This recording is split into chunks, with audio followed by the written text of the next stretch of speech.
Sleep Country Canada. Why buy a mattress anywhere else? God, they'll never hire me to sing their jingles.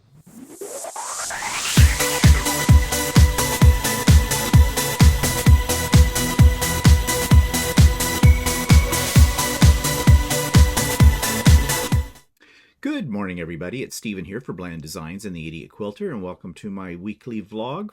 This is vlog number 393 for January the 27th, 2025. So I hope everybody had a great weekend.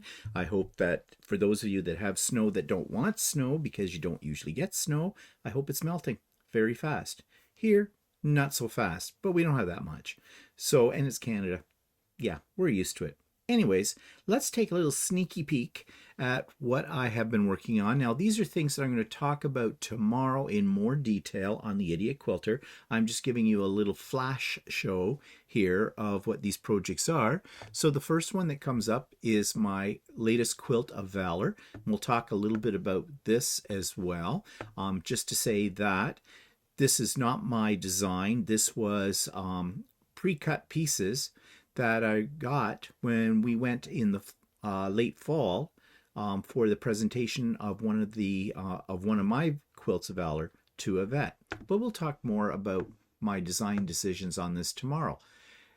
This little guy, he was fun. He's in the Hoop project, and I'm developing a whole So Chatty dedicated to how to put this together.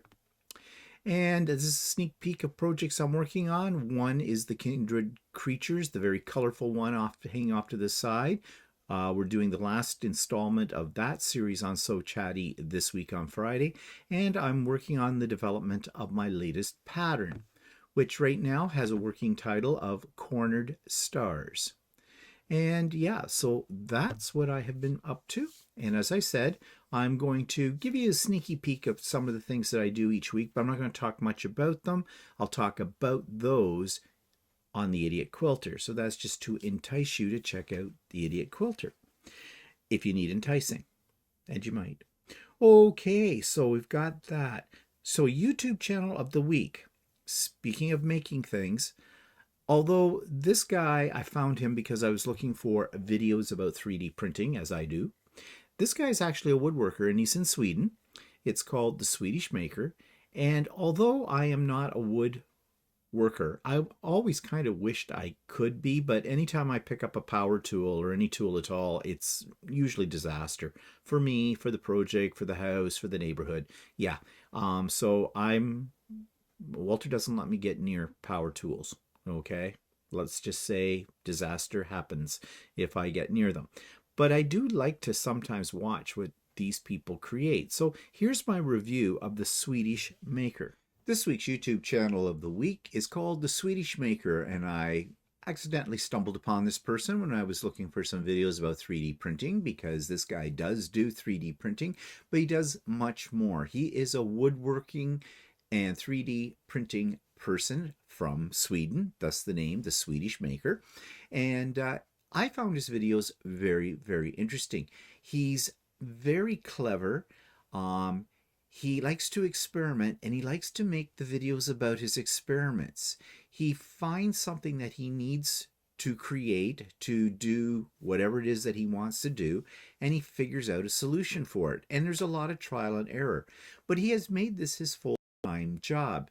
And I think it's just really fascinating for a couple of reasons, not just because of his inventiveness and his creativity, but also the fact that he comes from Sweden, and you definitely get a glimpse into what life may be like in Sweden. So if you're interested in this kind of thing, you're going to want to check out the Swedish Maker. And you will find a link to the Swedish Maker, and his videos are really interesting. So as I said, even though I am not into woodworking, I love his creative process and what he's done. I don't know if I said it in the video or not, but basically he was doing a totally different kind of job, and now he does this full time. So best of luck to him. But I think he really knows what he's doing as well. And I love how he combines 3D printing with his woodworking as well. Okay, enough about the Swedish Maker. I think I have a bro crush. Yeah, so this week, Wednesday, we have Sewing with Stephanie and Steven. as we usually do on Wednesdays. 9 a.m. start time, Eastern time. Come and go as you please. You don't have to be there right at 9. Everybody's welcome. Links are below. We are without Stephanie this week. Well, there goes a drop off in the crowd appeal. No, Stephanie's on a cruise. Yeah, with Stitch in Heaven in the Caribbean. So I think she sailed out yesterday, Sunday. And well, I'm sure she's going to have a really great time, and she's going someplace warm in the Caribbean. And I think there's a lot of us that would like to go someplace warm right now. But anyways, I am sure she will have some videos of her time on the ship and the things that she sees, and I'm looking forward to hearing all about it when she gets back and seeing any videos that she has made along the way. Okay, you will find links to all my friends' channels as well, and links to the past week's videos in case you missed them. Okay, so let's take a look at what's happening outside my front door. Here we go. I thought that sky is incredible.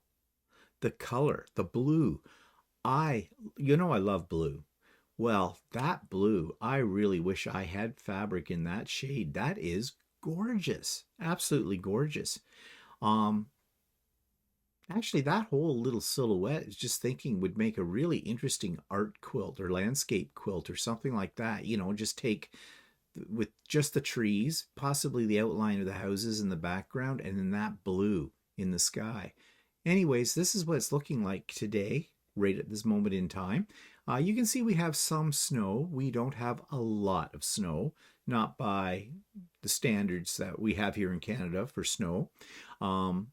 It doesn't meet the standard, but that's okay. Less to shovel, less to drive in, and it's cute when it first falls down. It really gets you excited, but after that, it becomes old news very quickly.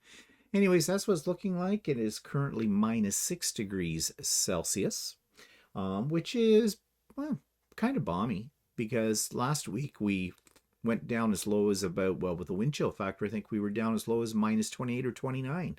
So yeah, this is warm. And I heard yesterday, I think I made the comment on Stephen and Walter Live that, wow, we've got, temperatures here are nothing compared to what they are out west. And out west, they get -40. Well, apparently in Calgary, it was +7 yesterday.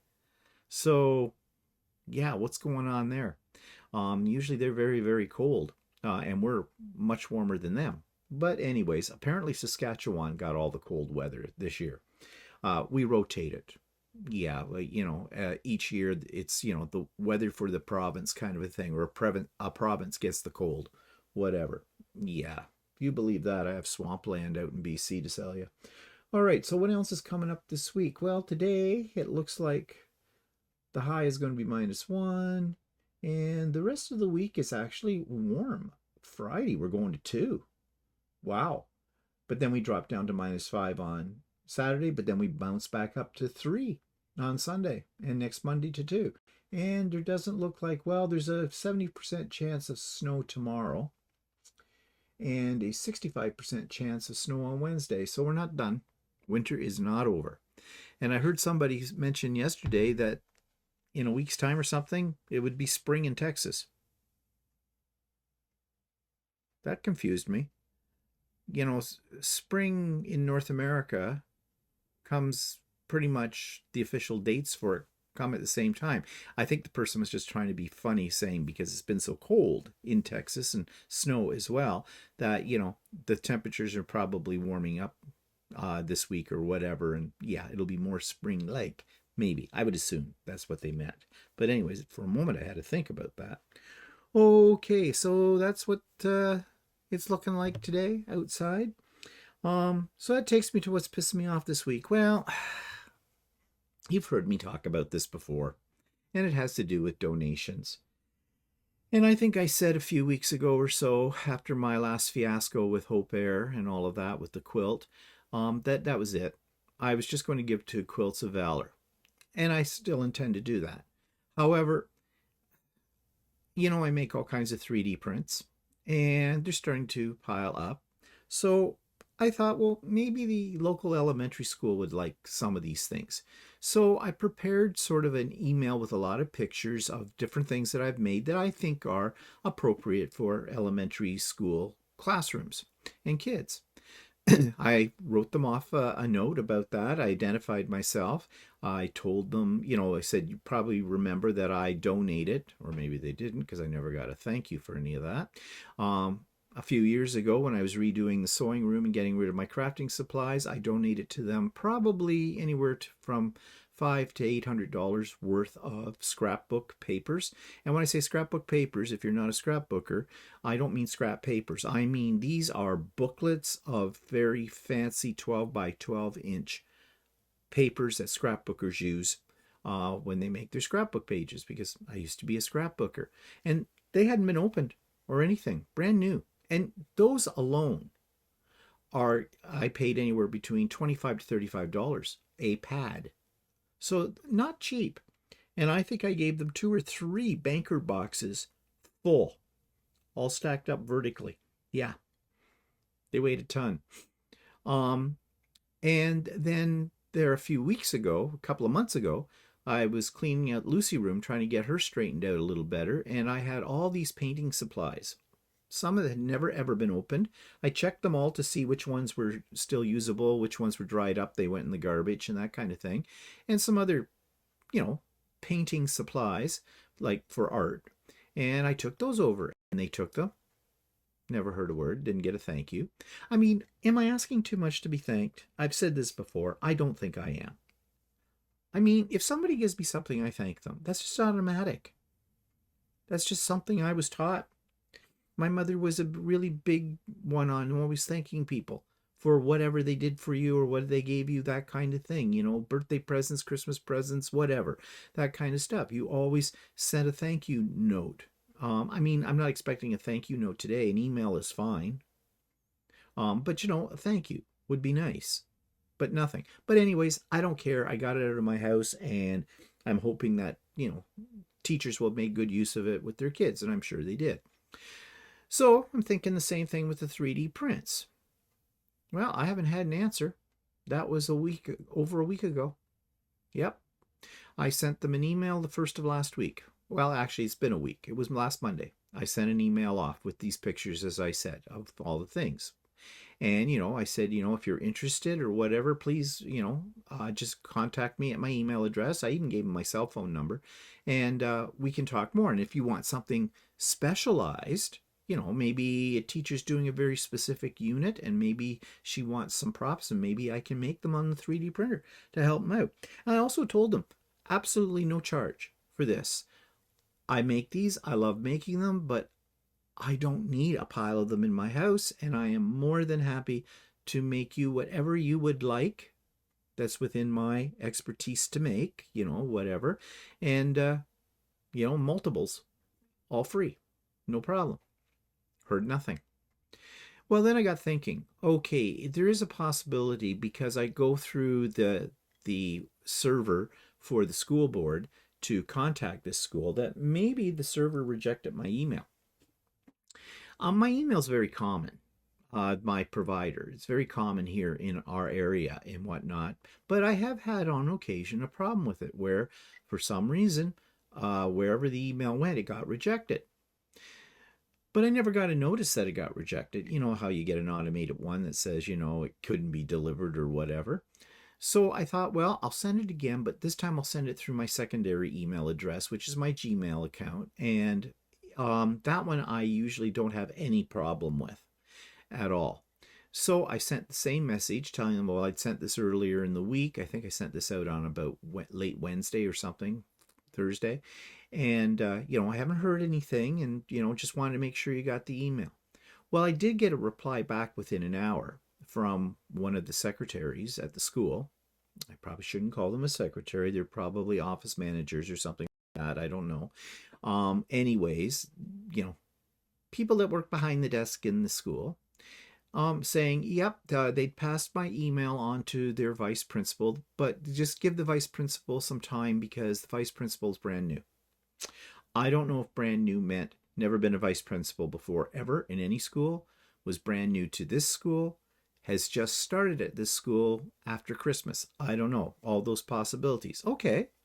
I give them the benefit of the doubt. Let them, if this is the case, if this is a very new person to the job of vice principal, first school, the whole bit, which it could be, yeah, they've got their hands full. It's a demanding job. No two ways about it. Okay, I'll wait. I'm not going anywhere. So, yeah. So I have heard nothing. I think the second email went out Wednesday. Yeah, I've heard nothing.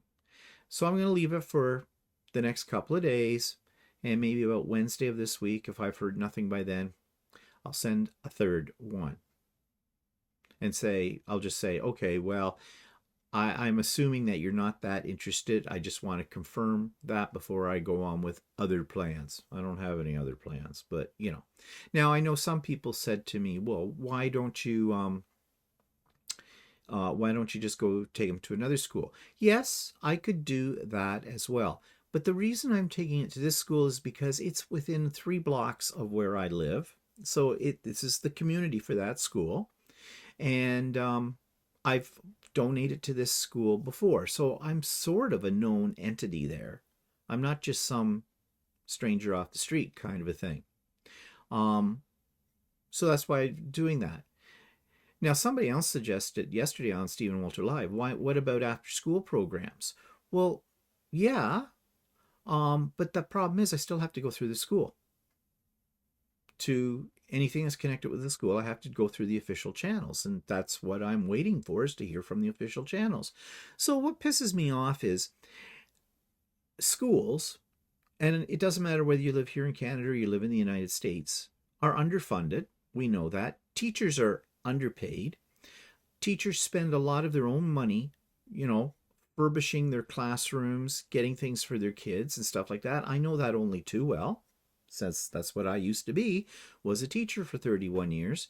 And so I know how all of that works. And that's why my first thoughts went to donating these to a school. But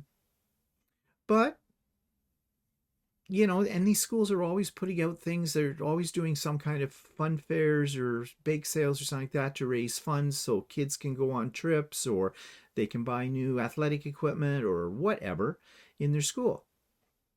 So basically they want you to donate, but they want money. And this isn't just schools. This is any kind of charity. They all want money. They don't want anything else. They just want money. And they don't want $5 or $10 here and there. They want thousands. The bigger the charity, the more money they want. They are not interested in the little guy. The days of when they say every penny helps, every dollar helps, those days are over. Have you heard any major charities make that announcement anymore? Any amount? No. For example, the Canadian Cancer Society, they have Relay for Life every year. It involves school kids, it involves, businesses, everything like that. You have to have a team of 10. And at the time that I was involved with it, when I was a high school teacher, in order to have a team entered, there was an entry fee. You had to have $1,000. Now that's quite a few years ago now. That's like 15 years ago. I don't know what it is today. It's probably even more. So essentially, each member of your team had to bring to the table $100 right off the bat before anything else. And then you were expected to get pledges and get more and do fundraising and the whole bit to bring in even more money for it. And they didn't want nickels and dimes. They didn't want a little jar filled with loose change. They wanted big fat checks for this. Well, really? And do we have a cure for cancer? No. Are we getting our money's worth? Really don't know about that. But I could go on and on and on about that, and I have. And you know that if you're a regular here. But bringing it back down to here at home on my doorstep, the school. A little disappointed. So what am I going to do? Well, I have another idea, although this is not going to get rid of the things. I know that you have told me, many of you have said, why don't you sell them? And again, I'm going to say it's because it's very involved in doing that. I basically, and I have thought about it, I basically have to start a business, a small business. Yes, I could go on Etsy and sell them there. Or I could set up a web page or something and list the stuff there. Those things all cost money to do. The other problem is you start selling things, you got to worry about shipping costs and packing them up to get them shipped. And then you're busy doing all of that. Then you want to make sure you keep your stock up to date with it as well. One person trying to run all of that, make these things, box these things, mail these things, set up a web page for these things. All of this is a whole lot more work and very time consuming. I don't shy away from work. I'm a hard worker. However, I am shying away from something that's going to end up costing me a lot of money and is going to eat into my time. Because to me, my time is precious. I'm busy all the time doing this, that, and the other thing, and I'm not complaining about that. I love it. But adding another thing to my plate on a scale like that, well, that's just going to wreck everything else. So, no, not a possibility. What is a possibility, and I announced this yesterday on Stephen and Walter Live, and I'm going to give it a try. And yes, it's going to cost me a little bit of money, but I think I can absorb it. And that is on the first live, Stephen and Walter Live, of every month, I'm going to have a draw for a mystery box of 3D prints. What will be in the mystery box? Well, that's a mystery.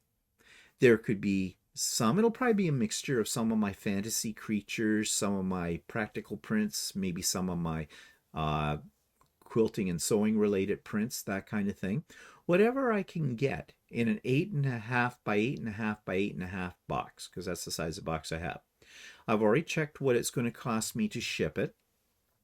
So I will ship it to anywhere in the United States in the,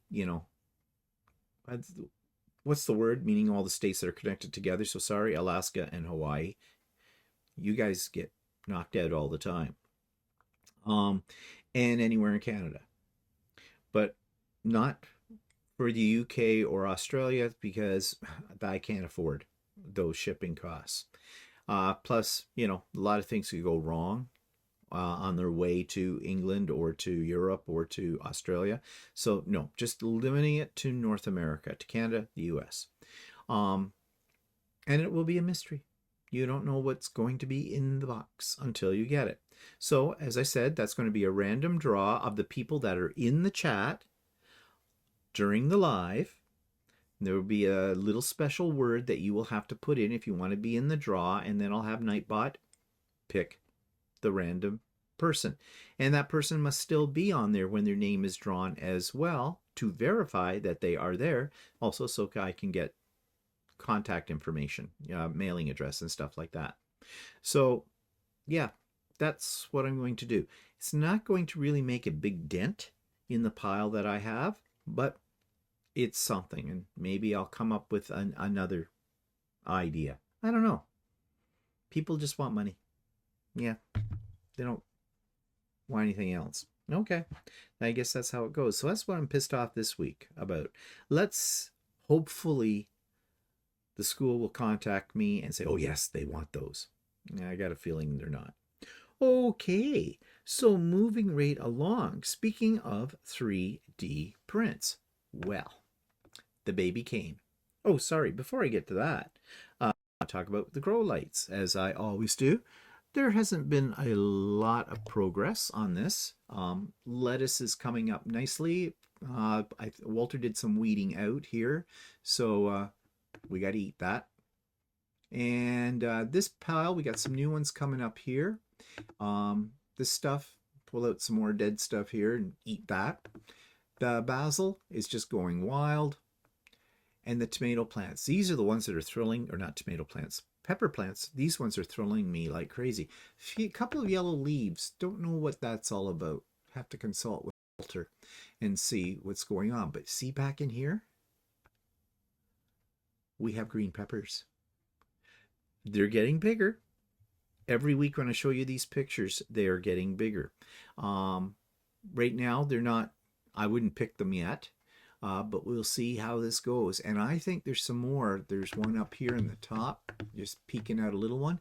And in this jungle, back in here, there are others as well. So yeah, absolutely thrilled with how this is turning out. And at $3.99 a kilogram or $4.99 a kilogram, this is a bargain, yeah, for us. So yeah, things are coming along quite nicely with the grow lights. All right, so let's talk about new products. Well, my new baby's here. There it is in all its glory. That's my new Bamboo Lab X1 Carbon printer, 3D printer with an AMS. AMS stands for Automatic Material Supply. This is where you can put up to four spools of different filament colors, and the machine will print in color. The machine knows, well, through the software that goes with it, knows when to use what color. Now, I have printed a couple of initial things off with this, but I haven't printed anything where I've really taken advantage of the AMS. So later today, that is my plan, to start playing with the AMS to see how I get it all set up and what it's going to do. But so far, I am very impressed with this printer. It has the enclosure, as you can see. It came fully assembled. All I had to do is take the packing out of it, like the styrofoam and stuff like that, and hook the AMS to it. And hooking up the AMS was, you plugged in a couple of things and that was it. First print I did was a little benchy, printed it like a dream. It's all remote, means it's connected to our Wi-Fi system, so I can go to my computer and I can pull up the program for slicing my models, do all my fancy things with that, and send them right over to the printer, and away it will go. Now, the Creality printers, like you can see one of them sitting over there, they're all a little upset with me because they're thinking the end of their life is coming soon.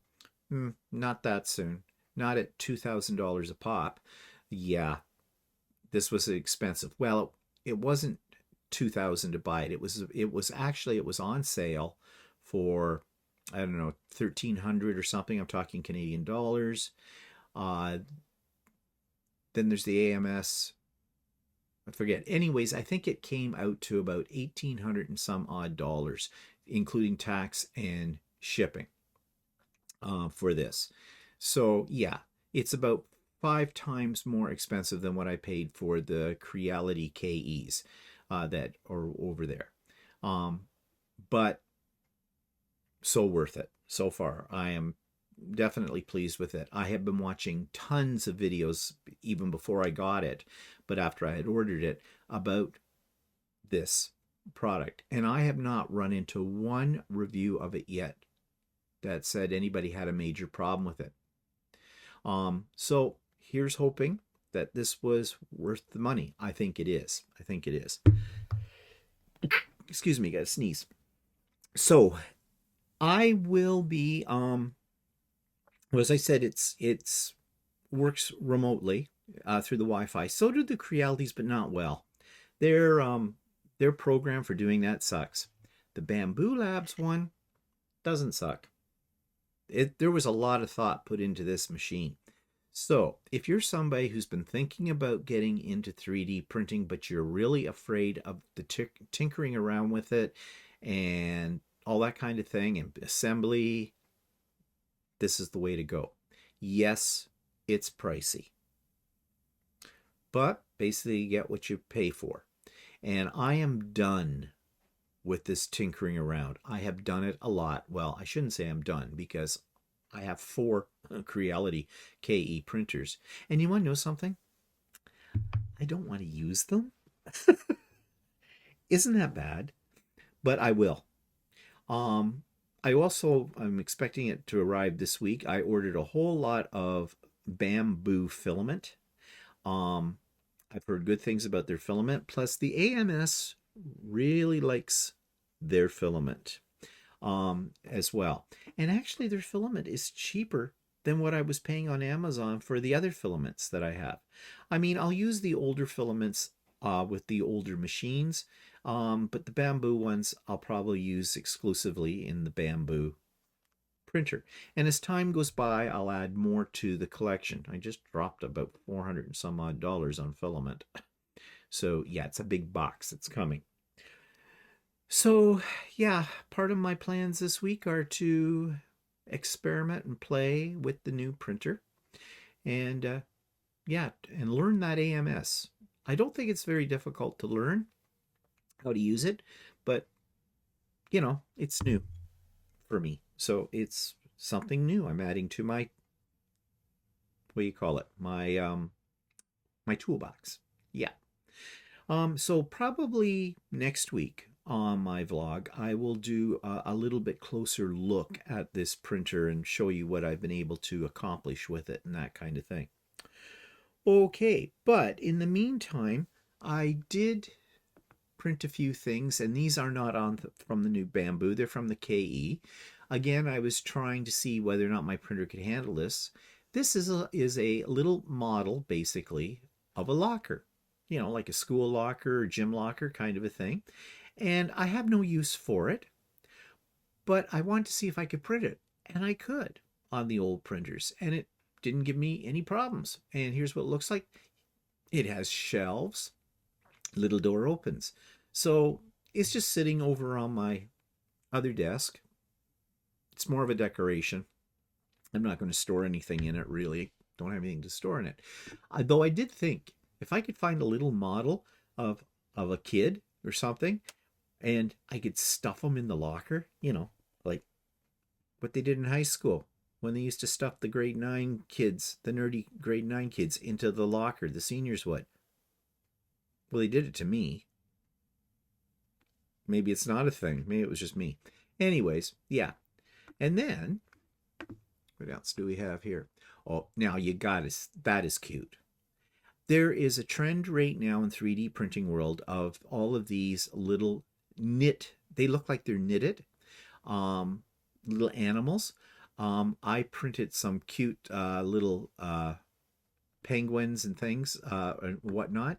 I thought I had a picture of those, but I guess I do not have a picture of those. I think I showed them yesterday on Stephen Walter Live. Yeah, I did. They were part of the things that I sent the pictures to the elementary school that I could make. Anyways, this guy is not completely finished. I just wanted to see if I could print him out because he does have eyes and a nose, and they're in separate colors. However, I think I will print him again, but I'll print him on the bamboo printer and see how it works with the, oh, I think though that the eyes and the nose, they're separate parts, so that's not going to work. Well, anyways, I'm talking to myself out loud. Yeah. Now, something else though that I did print, and this is using the old printers, and it's a candy dispenser. And so I've got a little video talking about that because this was multiple different prints and then it had to be assembled. I did run into some problems with it, but I finally got 2 of them that work. Not quite the way the guy who designed it wanted it. He designed it so that a mason jar could fit on the top for the globe and you put your candies in. Well, the mason jars I had did not fit properly. But anyways, I'm going to insert the video here. Okay, so today I'm doing a little bit of an experiment. I don't know how this is going to work out. I found a 3D print that creates a candy dispenser using a mason jar.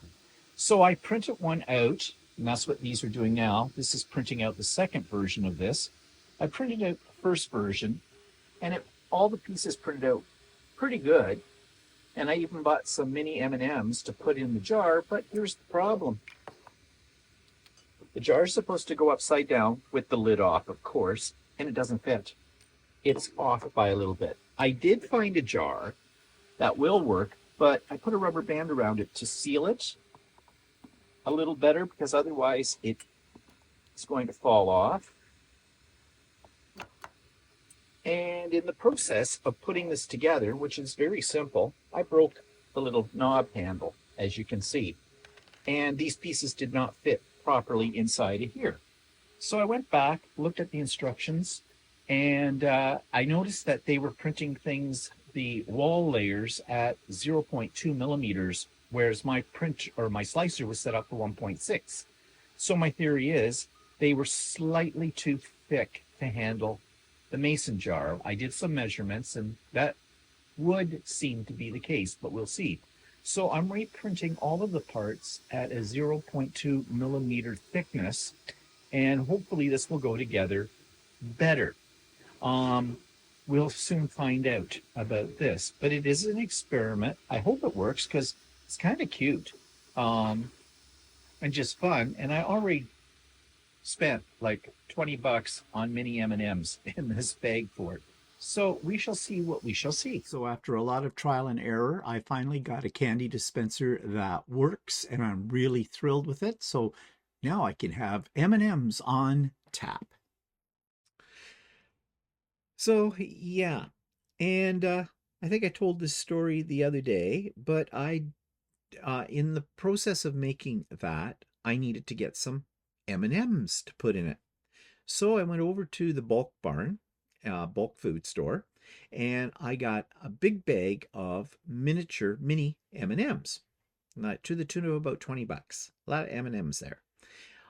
Came out of the bulk barn store and promptly slid on the ice, fell off the end of the sidewalk, and fell on my rear end in the middle of the wet. And the bag that held my M&Ms broke, and I had mini M&Ms all over the snow. Looked very pretty, but there I was. Did I hurt myself? Mostly my pride and my dignity. I did sort of hurt my back a little bit, but I'm fine now. Nothing major. So back into the store I go. And of course, they didn't know that I had fallen, but of course, the girl that waited on me at the checkout, she looks at me funny. Didn't you just come in the store and buy these? Of course, Walter being Walter. Yeah, he's an idiot. He slipped. He fell out there on the ice, and his M&Ms all went all over the place. Ah, thank you for that. It's bad enough that several people outside saw me fall and lose my M&Ms. So, my dignity is already bruised, but leave it to Walter to give me that little extra push right there. So the girl said, "Are you all right?" Well, I said, "Well, I hurt my back a little bit, but it's nothing major, nothing major." And I could see, ooh, I'll just get the manager. I'm thinking, no, don't worry about it. I'm not going to sue the store. It was my fault. Well, no, actually, it was your fault, but there was ice. But no, I should have been more careful with it, and all's fine. I just bruised my dignity, and I'm getting more M&Ms. They were giving out coupons for that started at the first of the next month for $5 off your order. And she says, "Oh, I'll just put this coupon in, even though it's not, it doesn't start till February." So she took $5 off, but it still cost me almost 20. I think I got more in the bag this time.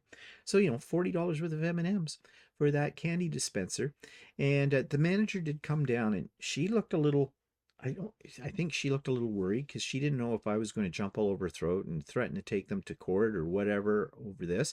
She kind of said, I said to her, "Well, it's a little icy out there, and you might want to consider throwing some salt or sand or something on it because, and I said, some of the older people I am one of the older people, might break a hip. It's all fun and games till you break a hip with it." And she looked worried. I said, "I'm fine. Don't worry about anything." If they really wanted to make my day, they could have just said, "Oh, no charge for those M&Ms." They didn't. Well, I don't think they knew what to do. And I wasn't pushing anything. I wasn't going to sue them or anything. I'm fine. I'm fine. Like I said, just my dignity was hurt. So anyways, I got my little M&Ms home. My expensive M&Ms. Okay, so that was the adventures this week. So let's go back to a blast from the past to one of our very first Stephen Walter lives. And on this live, we're doing a house and stained glass tour because at the time when we had started Stephen Walter Live, Walter was doing stained glass. And we have quite a few beautiful pieces throughout the house of Walter's. So we had people wanting to know what those look like at that time. So here's the little excerpt from that Stephen and Walter Live where we show everybody Walter's art. So we're going to do this. It's going to be a buckle your seatbelts because this is going to be a bumpy ride. You're going to do the mic. I won't take the mic. I'll go to this Okay. mic. Well, okay, so I'm unplugging the microphone and I'm pulling this off the stand. Now, let me know. Can you see me right now? And Ian says he's a slow typer. And can you hear me right now? I need to know before I'll switch this around so you're not looking at my mug. Susie says yes, yes, yes, I can see you. Okay, so I'm going to switch. I'm going to switch. Yeah, are you sure you got that cover needs to come Oh. off that? Yeah, but I can't find the button. Where's the button to switch it? There's a little camera that has the rotating thing on it. Where? Oh, there it is. Okay. Take the cover off. All right, people, rotate. Okay. So, you want to turn on the overhead light there? Can you see Walter's Tiffany? And can you hear me? Let me know.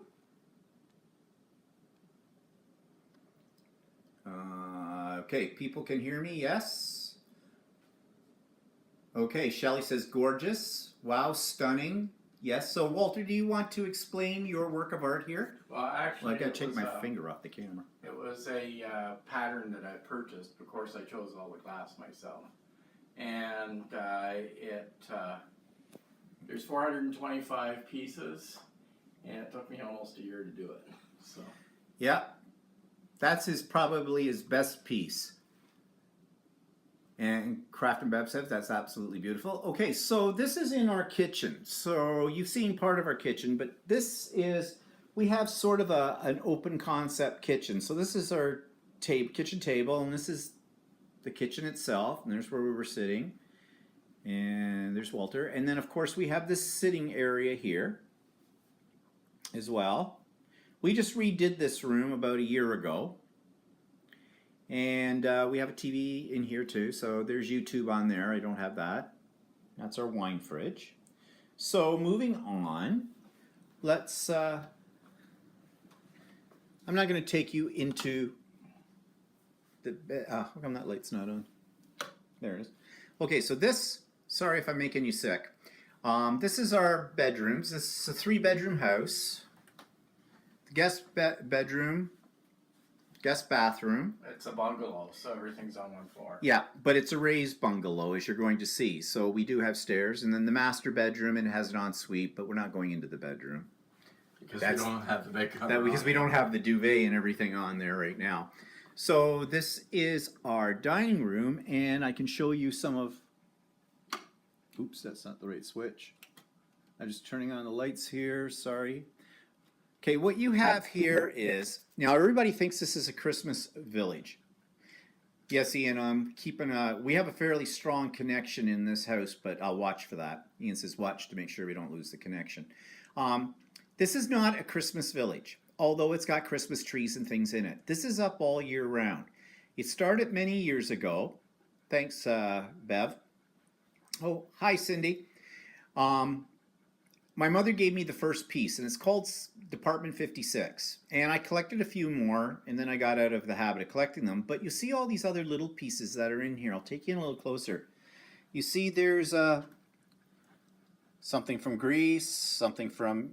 well, they're all pieces that I collect a miniature from every place we travel to and bring it home, and I add it in here. So all the places you see, like a pyramid from Egypt, the Colosseum from Rome. There's an Eiffel Tower in here somewhere. Yeah, there's the Eiffel Tower behind Santa. There's that big church in Barcelona that they haven't finished yet, and they've been working on for... Rada Familia or whatever. Yeah. Something from Holland. We've got, the clock tower, Big Ben, from England. Any place that we go, I pick up, and that's my tacky Las Vegas sign. Had to have it. So any place that we've been, we collect a little miniature to represent that place, and it sits here. Now, this is a bitch to clean. It gets cleaned about once a year if it's lucky. When things start to look like there's actual snow on it, that's when I take everything apart, wash it all, dust it all, whatnot. But here, now, in behind this curtain, and Walter will have to pull it, this is one of Walter's, actually one of my first pieces. one of his first pieces. See if I can get a little closer. Hard to get in under the curtains, but that's one of his first pieces that he did. Much simpler than the Tiffany, as you can tell. We still have people on here. Marie says it's not dust, it's the protective layer. He said, what a pretty thing. Now, this is our dining room. Let me get back. It's hard to get all in shot. Again, we have sort of an open concept here. So this is our dining room, and that dining room suite actually is almost 100 years old now. It was my grandparents, and I inherited it. And I actually refinished it many, many, many years ago when I didn't know anything about refinishing wood, and I still don't, but it turned out not too bad. So this is our formal living room, which needs to be it's a little dated now. It needs to be updated. And this is one of Walter's lamps. He has several lamps. They're the more simpler patterns. He says this is the simpler pattern. It is reminiscent to me of Art Nouveau or Art Deco, actually, which I really love Art Deco, as you're going to see shortly. So this is our upstairs. And then this is our front door. And as we go down the stairs, because this is a raised bungalow, on this landing, this is what we call the mud room. If I walk in, the light will come on. There you go. And this is basically, you know, we have a freezer in here, a laundry tub, cleaning supplies, things like that. Lindsay says you're very good, Walter. And now, Thank you. this is going downstairs. Now, this is my work area, but you have all seen this before because this is in my videos, my vlog, and I did a whole thing about my craft room. And oops, sorry, my hand's over the lens. That's not good. But what I do want to point out... This is at the bottom corner. Okay, sorry, I'm making everybody sick here because... All right, so this... We have 3 windows down here, and each one has a stained glass panel in front of it. I asked Walter for this one because I wanted it in Art Deco style, and so he found a pattern and whatnot, put that together. And these 2 windows down at this end, he did all in floral because they go out to the garden at the front, so he wanted something that kind of went with that. And you had somebody build the frames, didn't you? Yeah, I around had them. somebody come. Somebody actually put the frames around it for me.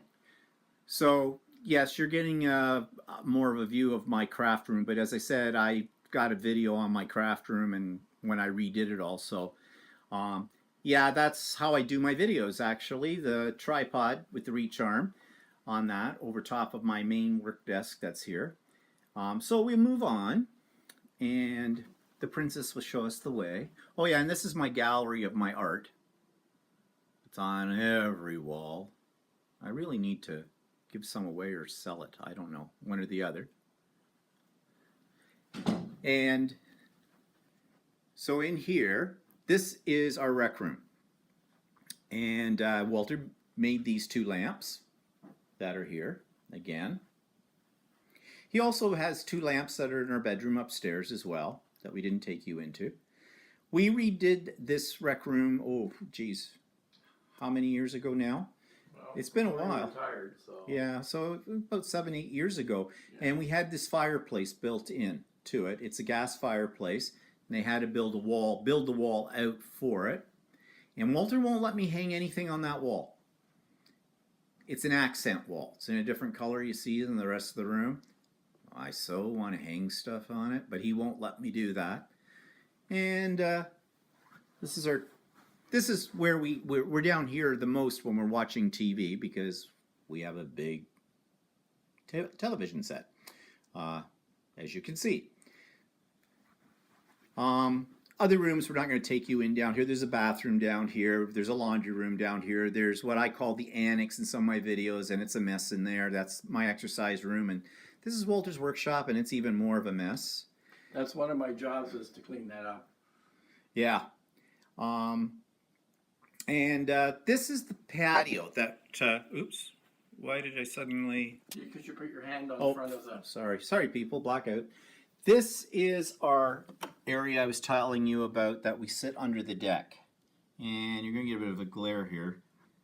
Actually, a lot of a glare. But you see, we open out onto a forested area. And then we have a hot tub over on that side as well. That didn't really help. But anyways, now you've got an idea of what our house is all about. And you've seen Walter's stained glass, which I'm hoping when he's now retired, he's going to get back into it. He hasn't done any for a while. Walter says, Walter, do you use kits? No. No, he does not use kits. So next week we have a little discussion that comes from that same live about being artists. These are all things that people asked us to talk about during the lives in the early days. And after that, I think we're going to talk about traveling in the States. Comes out of that video too, which will be interesting to know, because that video was 13 years ago, or 12 or 13 years ago. And, how have our attitudes changed to today? Because we've talked about traveling a lot, especially we've been lately traveling in the States quite a bit. Okay, so stay tuned next week for those excerpts. All right, so events in the past week. Well, I had the wipeout at the bulk barn, but also while we were over at the bulk barn, there is a Sleep Country Canada store. We need a new bed. Well, we need a new mattress. Put it that way. So we went in, and the sales guy, you get into those places and you're always looking, they're going to do the hard sale. This guy knew what he was talking about, and he certainly made you feel like this was not a hard sale and whatnot. And so that was good. We appreciated that. He took us around to various styles, explained them to us and whatnot. We ended up with one of the more expensive ones, which I figured we would.